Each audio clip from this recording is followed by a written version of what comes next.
Today I'm unveiling my seedlings, a mini greenhouse, homemade greenhouse. It's been almost 4 weeks now. We started this cabbage journey and I decided to share this journey with you. Make sure I document everything that goes into this cabbage farming. So I want to take you around to see the progress now so that we'll know what to do. You know, after 4 weeks or after 1 month you can transplant the seedling, but then not all the seedlings can be transplanted because of their size, especially if the stem is not that strong. You can't transplant it. So let's go around, let me show you the seedlings now, and then after this the next thing we're going to do is to prepare our land, because make sure that the time you prepare the land should be closer to the time your seedling is ready for transplanting. At least after you prepare the land, 2 or 3 days later you can transplant the seedlings. So let's see. So I use a seed tray to nest some of the seed, and this the progress so far. This is the first one that came with it, and then we have the second stage, third stage, and that's the 4th stage. So with this I can confidently say that this very plant is ready for transplanting. See, we have another small one here. This one is still struggling to grow, so we will leave this one here.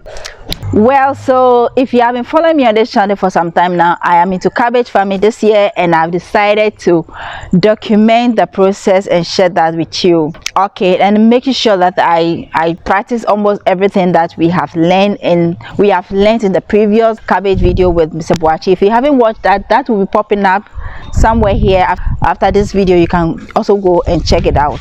Now, so this is 4 weeks cabbage. There's something that I have to develop, because of the sun and then the rains we are having. I felt like the water could be too much at a time, and the sun could also be too much. So I decided to develop my own strategy. So I got this sack and I put them together, and I decided to use it to control the sun and the rains, okay, so that the seedlings will not get excessive water or excessive sun. So that's what I use. This is a mini greenhouse. This is a how do I even call it, homemade greenhouse, okay. So that's what I did. So this is the sack. So sometimes I take it off. Sometimes when I see the sun is too much for the seedlings, then I use it to cover it. When it's about to rain and I see that it's too much, the water might be too much, I use the sack to cover it. So I have some sticks in. So today I'm unveiling my seedling so that you see the growth rate now. Okay, so these are some of the sticks I use to support the sack. Okay, so these are the sticks I placed at the middle so that the sack will not fall directly on the seedlings. This one was just for protection. Okay, so I placed it at the middle, at the edges, and then put my sack on it. And then sometimes I put stones at the edges to keep the sack in place. Okay, so that's the main thing that I have been doing now. And now my seedlings are grown. I couldn't show some of the things that happened during this 4 weeks. When I nest the seeds, I did not get 100% germination, so there was a space here somewhere. This side, I couldn't get 100% germination, so I have to re-nest again, I think 2 weeks after. So you can see the difference in the plant. Okay, so but these ones are ready for transplanting. Okay, so you can see it's fully grown and I need to transplant it. So this is the place I intended to plant my cabbage. So you can see I have a friend here who have decided to help me clear the land. After clearing this place, we are going to wait for about 2-3 days time, then we do the transplanting. So that's what is happening so far.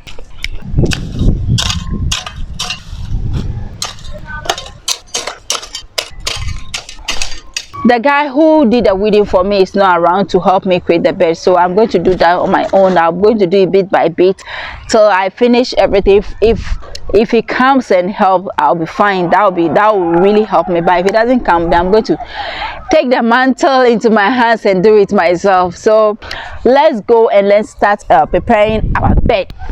so that we can do the transplanting. We need to do something today. Yeah, so these are some of the seedlings that I transplanted from this nursery tray, from this one. Yeah, so I've already done justice. So you can see I also didn't get this one, so I didn't get 100% germination. So they are doing well. I did that 3 days ago, so that's what I have. You can see the spacing. I think it's okay. It's about 1.5 foot. Okay, that's the spacing. And so I'm going to now work here. Today is going to be day 2 of transplanting.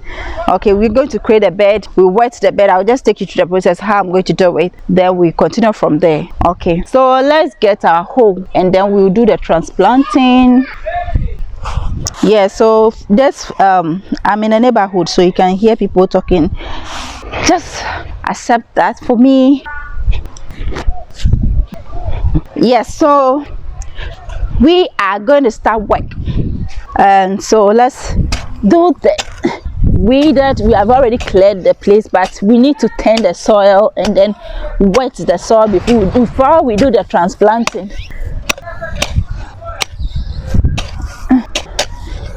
I'm not going to force myself to do something that I will not be able to do.